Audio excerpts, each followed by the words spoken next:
बात करके हम अपना समय बर्बाद कर रहे हैं। पाकिस्तान बातों से सुनने वाला नहीं।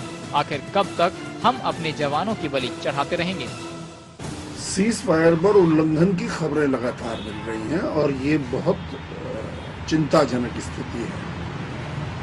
हमने हर संभव प्रयास ये किया है कि वार्ता से और बातचीत से इन समस्याओं का समाधान हो, लेकिन अन्य विकल्प भी विचार किए जाने चाहिए। और मैं समझता हूं अब समय आ गया है कि पाकिस्तान को करारा जवाब दिया जाना चाहिए। इस मुद्दे पर बीजेपी का भी यही कहना है कि बात जितनी होनी थी हो चुकी, अब सरकार को इसका मुंह तोड़ जवाब देना चाहिए। केंद्र की सरकार का पाकिस्तान और चीन के प्रति जो रवैया है वो राष्ट्र विरोधी रवैया, अगर मैं कहूं तो अतिशयोक्ति नहीं होगी। और इसके साथ साथ पाकिस्तान कश्मीर के मुख्यमंत्री अब्दुल्ला साहब ने भी, उमर अब्दुल्ला जी ने भी जब कह दिया है, अब सरकार के पास कोई विकल्प नहीं बचा है पाकिस्तान को सबक सिखाने के अलावा। आपको बता दें कि गृह मंत्री सुशील कुमार शिंदे जम्मू कश्मीर में अंतर्राष्ट्रीय सीमा पर पाकिस्तान की ओर से लगातार किए जा रहे युद्ध विराम उल्लंघन के बीच स्थिति का जायजा लेने के लिए आज यहां पहुंचे थे। जम्मू कश्मीर के मुख्यमंत्री उमर अब्दुल्ला और सेना बीएसएफ के उच्च अधिकारियों के साथ अंतर्राष्ट्रीय सीमा पर स्थिति का जायजा भी लिया। उन्होंने बीएसएफ के सांबा मुख्यालय में बैठक भी की। शिंदे के इस दौरे पर सपा महासचिव ने कहा है कि ये सब तो सिर्फ औपचारिकता है। शिंदे में इतनी हिम्मत कहाँ कि वो कोई कड़ा कदम उठा सकें। इतना ही देश प्रेम था तो खुद रक्षा मंत्री को दौरे पर आना चाहिए था। मैं तो उसको खाना पूरी मानता हूँ, क्योंकि मैं जानता हूँ शिंदे जी को निर्णय लेने की क्षमता नहीं।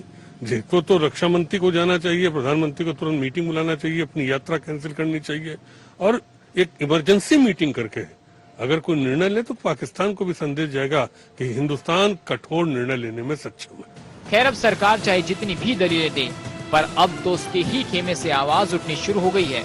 अब सरकार को पाकिस्तान के खिलाफ कोई ठोस कदम उठाना ही चाहिए और बाकी के लोग तो लगातार इस बात का समर्थन ही कर रहे हैं। अब सरकार के सामने कोई ऐसी मजबूरी तो नहीं दिखती जिसकी वजह से वो पाकिस्तान को कड़ा जवाब नहीं दे सकता। सुदर्शन न्यूज के लिए अभिषेक दुबे की रिपोर्ट।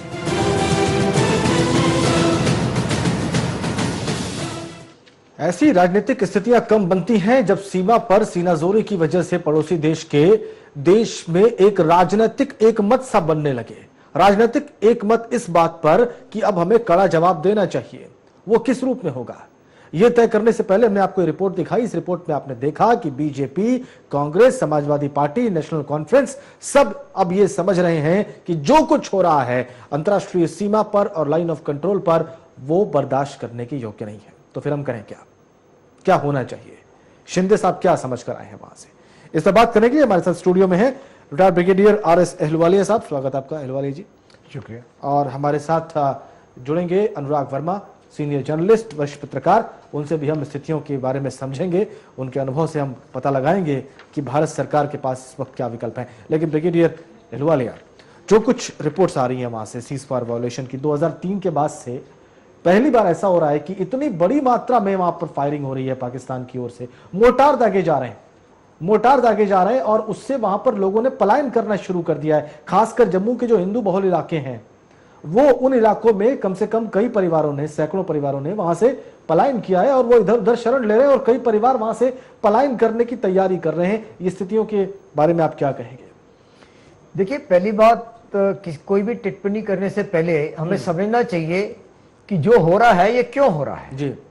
आफ्टर ऑल पाकिस्तान चाहता क्या है, तो बड़ा क्लियर है ये सबको कि पाकिस्तान इस समय, जो पाकिस्तान की सेना है वो उतलावी है और वो कश्मीर का मुद्दा ऊपर रखना चाहती है। पाकिस्तान के पास समस्या क्या है, उनके जो पश्चिमी बॉर्डर है वहां पे वजीरिस्तान, FATA एरिया जो है इनका, और यहां पे इंसर्जेंसी बहुत ज्यादा है जो काबू में नहीं आ रही है। पाकिस्तान के अंदर भी कराची और पेशावर में इंसर्जेंसी है। इनके जो पॉलिटिकल पार्टीज हैं उनके भी मिलिट्री विंग हैं जो काबू में नहीं आ रहे हैं। अब इन सब से नजरिया दूर करने के लिए क्या किया जाए, तो कश्मीर को ऊपर उछाला जाए, ये उनका मकसद है। अब कश्मीर क्यों? कश्मीर में जो भी ये कर रहे हैं, लड़ाई, एक्सचेंज ऑफ फायर, सारा भारत की तरफ हो रहा है। जो उग्रवादी को भेजा जा रहा है ये ज्यादातर आजकल पश्तून आ रहे हैं या फिर कश्मीर के रहने वाले हैं, तो उससे पाकिस्तान को कोई फर्क नहीं पड़ रहा है, मरने वाले उनके आदमी नहीं है, तो क्यों ना ये किया जाए, चारों तरफ से फायदा है। अगर ये उनका मकसद है तो इसको हम क्या करें ताकि पाकिस्तान ये कार्रवाई ना करे। बिल्कुल। और ये कब किया गया? जब मुशर्रफ गए हैं यूएसए और ओबामा सरकार से उन्होंने क्या प्रार्थना की कि आप आइए और जेएनके को नवाज शरीफ यूएसए, तो नवाज शरीफ सॉरी, तो नवाज शरीफ ने यही बोला कि ये हम ओबामा सरकार ने बोला नहीं, आप खुद सॉल्व करो इसको, पाकिस्तान और भारत आपस में मिलकर करो। अब भारत को क्या करना चाहिए? पहले टिप्पणी की गई कि शिंदे साहब को नहीं जाना चाहिए। अभी जहां वो गए हैं वहां का बॉर्डर जो है बीएसएफ और सीआरपीएफ संभाल रही है। ये किसके नीचे आते हैं?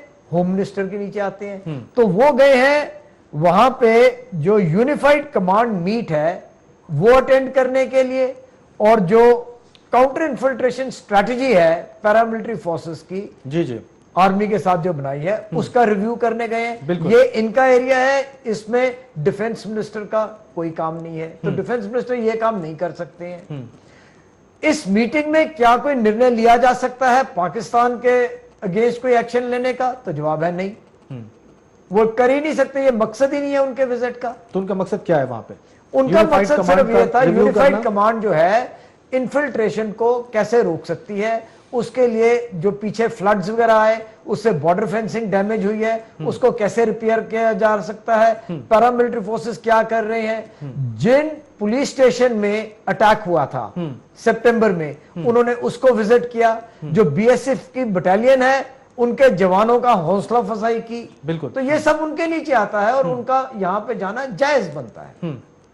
यहां पर वो गए ये तो जायज था, लेकिन ये जो आरोप यहां पर राजनीतिक आरोप लग रहे हैं कि होम मिनिस्टर को वहां जाना ही नहीं था, वहां पे तो डिफेंस मिनिस्टर को जाना था, क्योंकि पाकिस्तान की सेना फायर कर रही है, मोर्टार दाग रही है, और पिछले 10 सालों में जो नहीं हुआ वो अब सब कुछ हो रहा है वहां पर।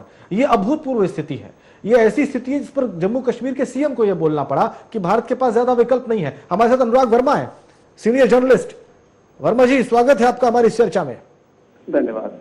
ये सारी बात आप सुन रहे हैं और मुझे पूरा यकीन है कि होम मिनिस्टर की विजिट के बारे में और यूनिफाइड कमांड से जो उनकी बात हुई है आज उस पर, और वहां जो फायरिंग चल रही है उस पर आपको सारी रिपोर्ट्स होंगी। क्या ऐसा लगता है कि अब शायद वो स्थिति आ गई है जब चौतरफा राजनीतिक दबाव में भारत सरकार कोई कदम उठा सकती है? देखिए, कदम उठाने की जहां तक बात है, कदम हमें इस समय सोचना है कि हम कदम उठाने के लिए हम मेंटली प्रिपेयर्ड गवर्नमेंट है या नहीं है।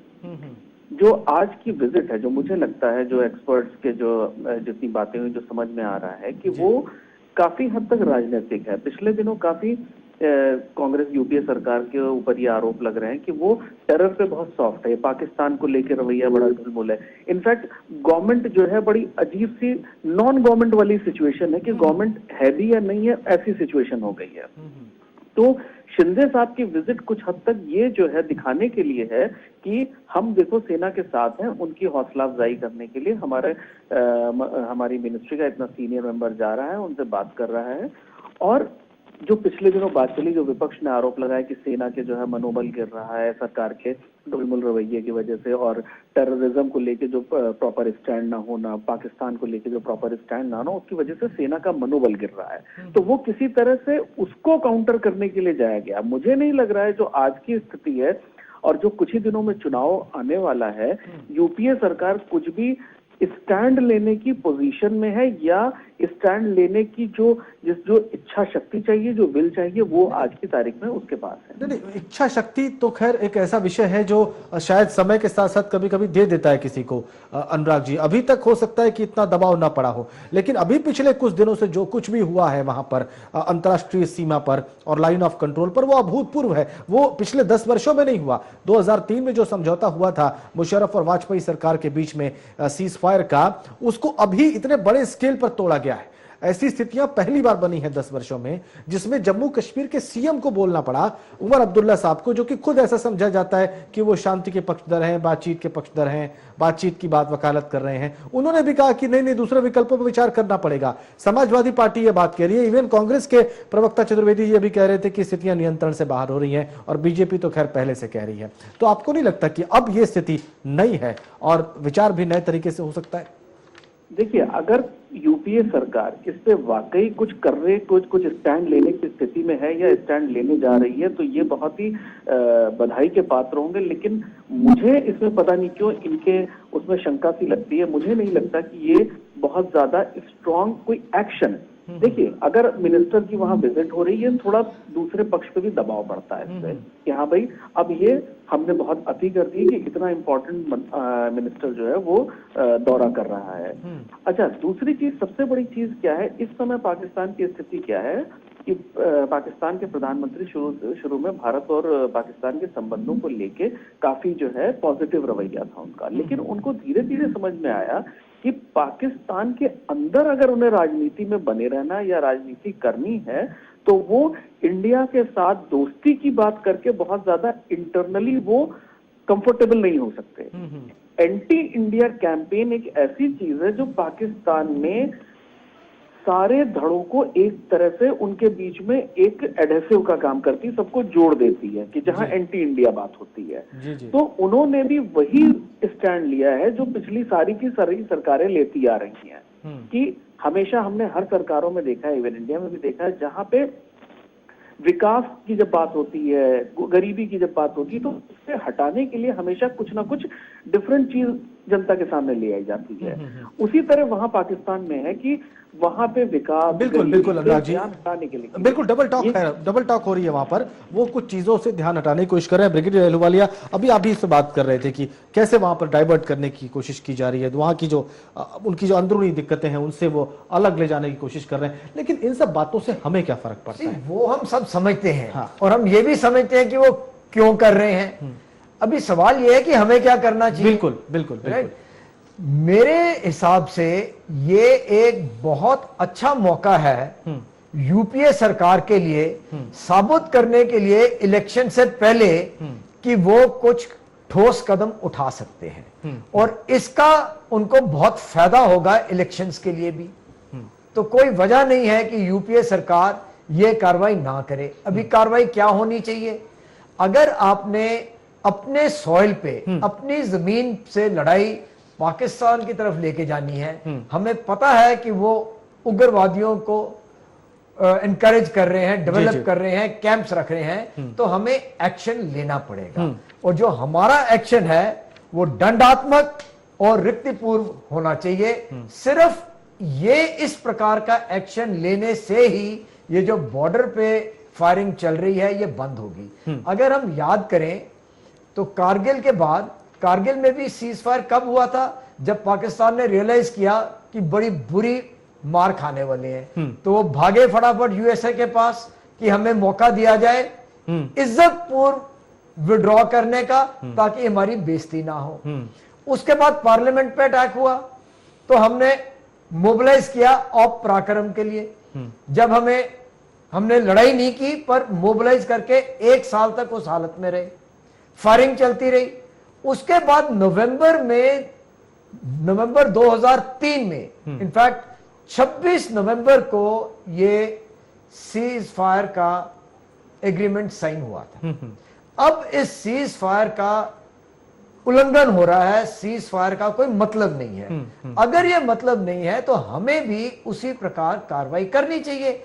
अभी तक हम पाकिस्तान के खेल के मुताबिक कर रहे हैं कि अपने एरिया में रखो, हमारे फौजी मर रहे हैं, उनके उग्रवादी मर रहे हैं, तो उनको कोई फर्क नहीं पड़ता है।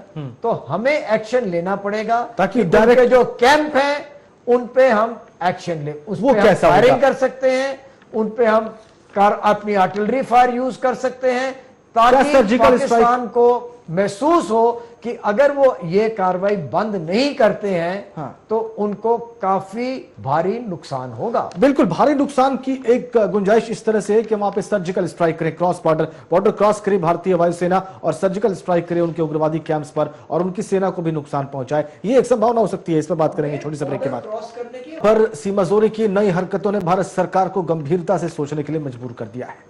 भारत सरकार गंभीरता से चिंतन करते वक्त क्या अब यह सोचेगी कि वो बॉर्डर को भी क्रॉस करे या बॉर्डर क्रॉस किए बगैर ही पाकिस्तानी टेरर नेटवर्क को ध्वस्त कर दे, उनकी जो मिलिट्री है उनको तीखा नुकसान पहुंचाए, जबरदस्त नुकसान पहुंचाए, ताकि मॉरल जो एक तरह से गिर रहा है इस तरफ सीमा के हमारी तरफ वो कम हो। क्या ब्रिगेडियर अहलूवालिया ये संभावना है? अभी तक जो भी कार्रवाई हम कर रहे हैं वो सिर्फ जो इन्फेंट्री बटालियन के पास हथियार हैं उनका प्रयोग कर रहे हैं। जी जी। उससे बड़े हथियार जो हमारे पास हैं उनका प्रयोग हम नहीं कर रहे हैं। तो उनका प्रयोग हमें करना चाहिए। जब हम इनका प्रयोग करते हैं हमें बॉर्डर को क्रॉस करने की जरूरत नहीं है, वो स्टेज नेक्स्ट स्टेज है। पहले आप अपने हथियार यूज करो और आपके पास हर किस्म के हथियार हैं उनका प्रयोग करो, अपनी सीमा से प्रयोग करो, और जो आपके पास खबर है कि उनके कैंप्स हैं उनको आप निशाना बनाओ और उनको नुकसान पहुंचाओ। अगर पाकिस्तान भी यही करता है तो भी भारत एक बड़ा देश है, हमारी क्षमता इस प्रकार की फायरिंग करने में, ज्यादा बम इस्तेमाल करने की हमारी क्षमता ज्यादा है। पाकिस्तान इकोनॉमिकली हिट होगा जब अपने आप वो समझौता चाहेगा और पीसफुल बॉर्डर चाहेगा। बिल्कुल। अनुराग वर्मा साहब, आप सारी बात सुन रहे हैं। अनुराग जी, हाँ। मेरा सब प्रश्न ये है कि ऐसा कम होता है कि किसी बात पर राजनीतिक एकमत हो जाए। देश के अंदर किसी भी बात पर राजनीतिक एकमत होने की स्थिति बहुत कम देखी गई है, लेकिन आज हमने महसूस किया कि तमाम राजनीतिक दल एक ही भाषा में बात कर रहे हैं, चाहे वो कांग्रेस हो, चाहे समाजवादी पार्टी हो, नेशनल कॉन्फ्रेंस हो, और खैर बीजेपी तो रही है। ये ऐसी स्थिति क्या नहीं है? क्या ये बिल्कुल मुफीद मौका नहीं है कि पिछले तमाम पाप धुल दिए जाएं और आइए एक ऐसी स्थिति खड़ी कर दी जाए जिसमें पाकिस्तान को न सिर्फ पीछे धकेला जाए मिलिट्रीली, बल्कि उनकी पॉलिटिकल लीडरशिप को भी सोचने को मजबूर कर दिया जाए कि बस ये सब चलेगा नहीं। अब देखिए, ऐसा है, जब भी हिंदुस्तान में राष्ट्र हित की या राष्ट्र सुरक्षा की बात हुई है तो फॉर्चुनेटली सारे दल एक सुर में बोलते हैं।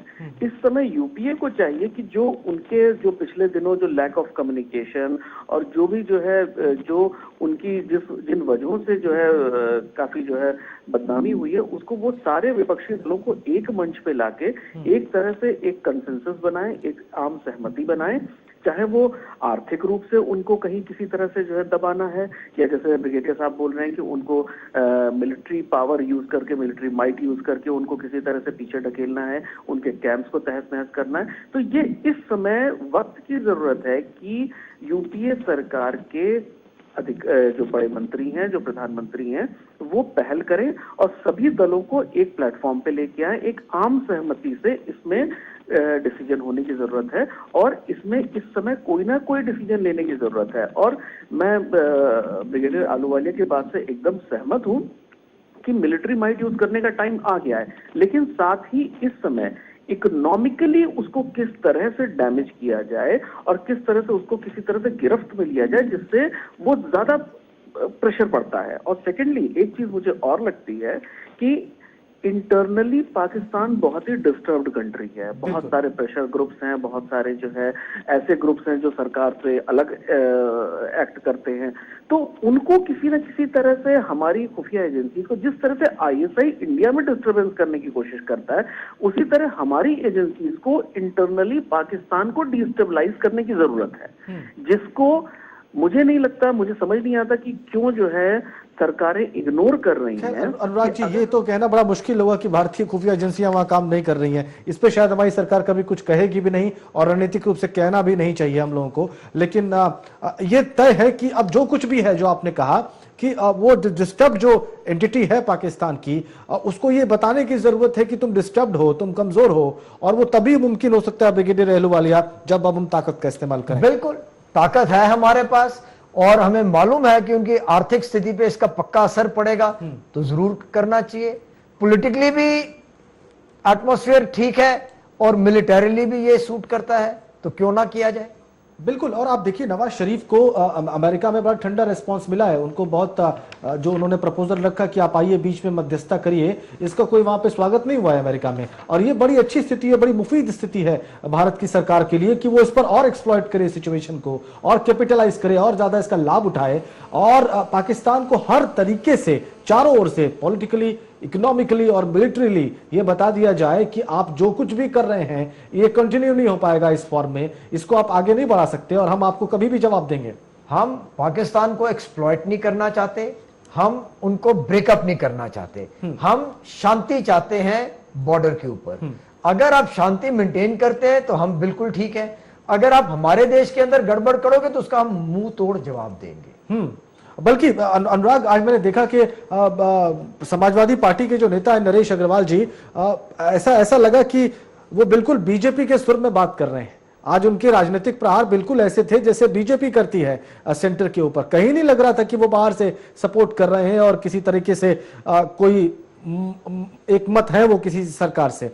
वो बिल्कुल वही बात कर रहे थे जो बीजेपी कर रही है कि इनको आगे बढ़कर इनडिसाइसिव स्टेज से बाहर निकलकर अब निर्णय ले लेना चाहिए।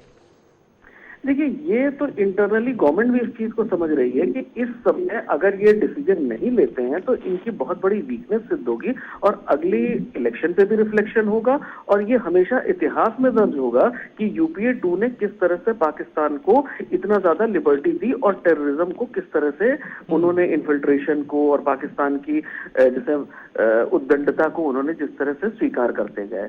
तो ये यूपीए 2 भी चाहती है कि इसको किसी तरह से एड्रेस किया जाए और ये बहुत ही अच्छा संकेत है कि उसके अपने एलआई भी इनके ऊपर दबाव डाल रहे हैं कि हमें किसी न किसी तरह से कुछ न कुछ निर्णय लेने की स्थिति में अब आना पड़ेगा, निर्णय लेना पड़ेगा, तभी हम जनता के बीच जा पाएंगे और नेक्स्ट इलेक्शन में हमारे लिए कुछ सर्वाइवल की संभावनाएं हैं। बहुत अहम बात आप सभी लोगों ने बताई कि अब शायद ये सरकार को साबित करने का अवसर है कि वो इलेक्टोरेट के पास जाने से पहले, मतदाताओं के पास जाने से पहले कुछ ऐसा जरूर करें जिससे ये साबित हो कि जो आरोप उनके ऊपर लगाए जा रहे हैं वो कम से कम पूरी तरह से तो सही नहीं है।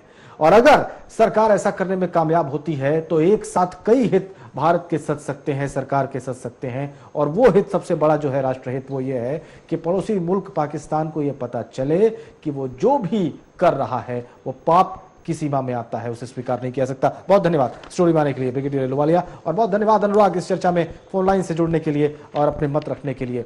अगर सरकारी प्रतिष्ठान ये बात सुन रहा है तो उसे जनमत का आदर करना चाहिए।